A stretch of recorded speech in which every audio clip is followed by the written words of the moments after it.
क्या है? मुझे मैंने सुना नहीं। देखो मुझे बोला, मैं आपको पहले बता दूं। पीएम ने बोला है, स्वामीनाथन उसमें फंक्शन में है, उसमें उन्होंने बोला है कि फार्मर्स के इंटरेस्ट के साथ कोई कॉम्प्रोमाइज नहीं होगा, मछुआरों के इंटरेस्ट के साथ कोई कॉम्प्रोमाइज नहीं होगा, चाहे मुझे इसकी व्यक्तिगत कीमत चुकानी पड़े। सो लार्जर मैसेज टू यूएस जिसने 50% टैरिफ लगाया। हाँ, मेरे को उसकी व्यक्तिगत कीमत चुकानी पड़ सकती है। सर, प्रधानमंत्री ने कहा है कि फार्मर्स के साथ, फिशरमैन के साथ, उनके इंटरेस्ट के साथ कोई कॉम्प्रोमाइज नहीं होगा, चाहे उन्हें व्यक्तिगत उसकी कीमत चुकानी पड़ेगी, ये उन्हें मालूम है।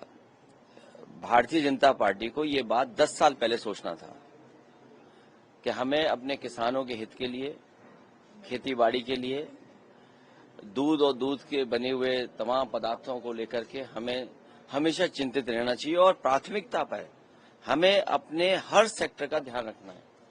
उद्योग खत्म हो जाए, उद्योगपति कारोबार खत्म हो जाए, किसान बर्बाद हो जाए, नौजवान को नौकरी रोजगार न मिले, तो हमारा देश जा कहां रहा है?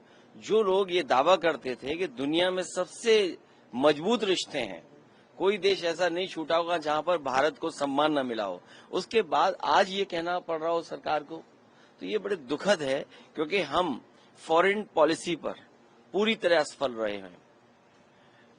किसान के हितों पर जो वादा किया था कि हम आय दोगुनी करेंगे, वो आय दोगुनी नहीं हो पाई है, नौजवान को नौकरी रोजगार नहीं मिला है, और जिस तरह लगातार पाबंदियां लगती जा रही हैं, ये कहीं न कहीं हमारा देश संकट में है, अर्थव्यवस्था संकट में है, किसान संकट में है, नौजवान संकट में है, पूरा चौतरफा हमारा भारत घिर गया है।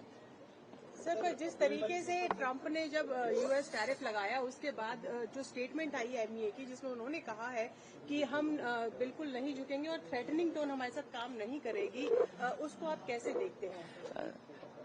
अमेरिका से रिश्ते तो आपको रखने ही पड़ेंगे, और अमेरिका से रिश्ते आज के नहीं हैं। अमेरिका जैसे ताकतवर देश से आपके रिश्ते पहले से बहुत रहे हैं।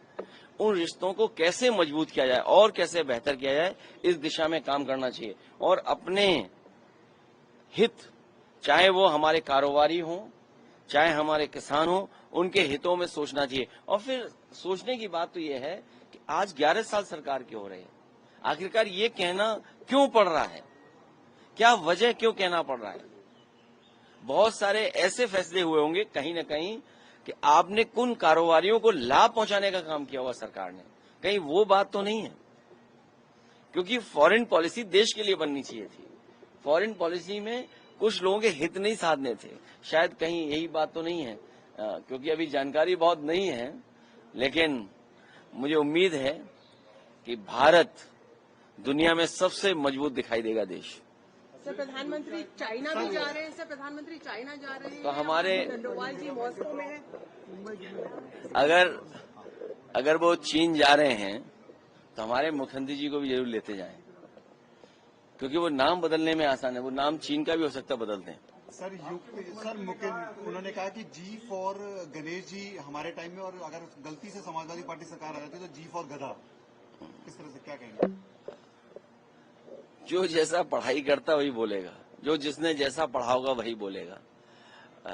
उत्तर प्रदेश को हम लोग ये बताते रहे कि 3x660 super critical thermal plant लगेगा, तो उससे हमारा किसान, कारोबार और रोजगार बढ़ेगा।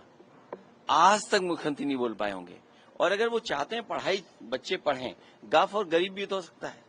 हम लोग गरीब के बच्चे पढ़ा रहे हैं, जो प्राथमिक विद्यालय में जा रहे हैं वो सब गरीब बच्चे जा रहे हैं, उन गरीब बच्चों को हम लोग पढ़ा रहे हैं। गाफ और हमारे लिए गरीब है, हो सकता है बीजेपी के लिए गाफ और गधा हो, जिसने जो पढ़ा हो